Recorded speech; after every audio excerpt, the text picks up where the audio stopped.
J'ai le droit dans mon salon handicapé.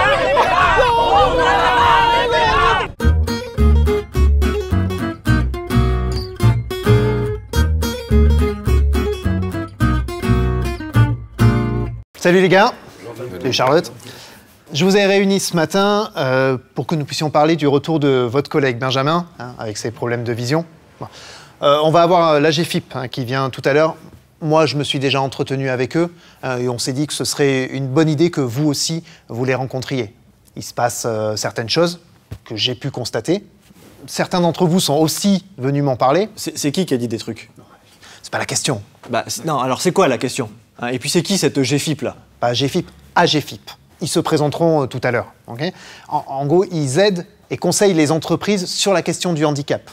Bon, ils me soutiennent, ils apportent des aides financières et ils ont plein d'outils pour qu'on soit plus handi accueillant. J'ai réfléchi à une organisation du travail validée par le médecin du travail et Cap Emploi et j'ai l'impression que ça vous pose encore des problèmes.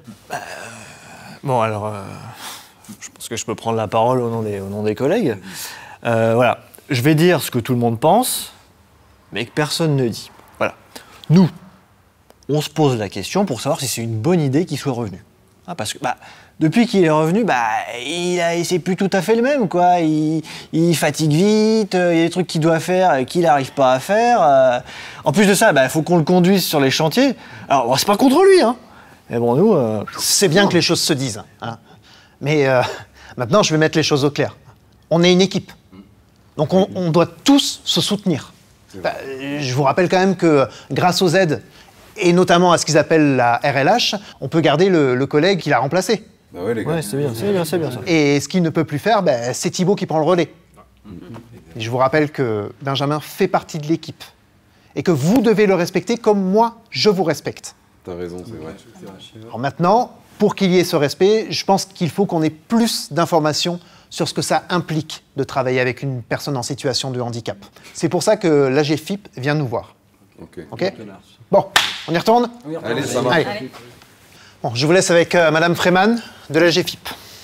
Excusez-moi, il vient de vous présenter comme GFIP, mais alors moi, j'ai toujours pas compris ce que c'était que la GFIP, là. En fait, l'AGFIP, c'est une association issue de la loi de 1987 et qui a pour mission le développement de l'emploi des personnes en situation de handicap. Donc dans ce but, l'AGFIP a mis en place toute une offre d'aide et de services à destination des personnes en situation de handicap, mais aussi des employeurs et des organismes de formation. Maintenant, je vais vous poser une petite question à mon tour. Est-ce que l'un ou l'une de vous se sentirait capable de me donner la définition du handicap?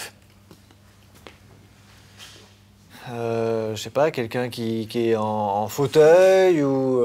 Enfin, quelqu'un qui peut plus bosser, voilà, parce que physiquement, c'est trop difficile. En fait, à partir du moment où votre état de santé vous empêche de réaliser certaines tâches dans votre travail, vous pouvez être reconnu comme étant en situation de handicap. Et ce problème peut être de nature physique, mais aussi mentale, psychique, sensorielle, ou être dû à une maladie ou un accident. Mais c'est comme moi, en fait, avec mes genoux. Quand j'ai... pardon, mais si, quand j'ai du mal à m'agenouiller pour faire le carrelage. Mais alors, par contre, vous n'allez pas me dire que je suis handicapé, hein. Je connais pas du tout assez votre situation pour pouvoir dire ça. Par contre, ce que je peux vous dire, c'est que près de 3 millions de travailleurs et travailleuses sont reconnus comme étant en situation de handicap. Et en plus de ça, parmi toutes les personnes considérées comme étant en situation de handicap en France, environ 38% travaillent. Donc, le handicap n'empêche absolument pas l'emploi. Par contre, ce qui est vrai, c'est que souvent, il va nécessiter une adaptation dans le cadre du travail pour ne pas empirer la situation. Donc, comme vous pouvez le voir, il y a toutes sortes de handicaps possibles. Et chacun va avoir des conséquences différentes, que ce soit sur l'entreprise, le poste de travail et aussi, évidemment, les collègues. Bon, j'ai conscience que tout ça est très très théorique, donc on va plutôt faire l'expérience de ça à travers la pratique grâce à une mise en situation qui a été pensée pour se mettre dans la peau d'un ou d'une collègue en situation de handicap. Vous approchez? On va regarder ça ensemble. Oui, merci. Bon, qu'est-ce que vous avez pensé de tout ça? C'était vraiment galère. Et je comprends en fait maintenant pourquoi, quand on est dans des petits espaces, tu nous rentres dedans, en fait tu fais pas exprès. Et je vais te dire, non vraiment, je trouve ça très courageux d'être revenu travailler. Parce qu'en fait, c'est sans cesse s'adapter à des nouveaux chantiers, des nouveaux lieux, et franchement... Bah tu vois, moi j'y vois peut-être pas grand-chose, mais en tout cas c'est moi qui à chaque fois lui porte ses paquets, quand il a mal au genou, qu'il est en galère. Et heureusement que je suis là, hein. Ouais, c'est ce que je vous disais tout à l'heure. solidarité. Enfin, ça doit être notre mot d'ordre. Et toi, ça fait combien de temps que t'as mal au genou? Tu sais qu'il faut m'en parler. Enfin, je suis là pour ça. Bon alors, tu l'as fait quand ta reconnaissance handicap?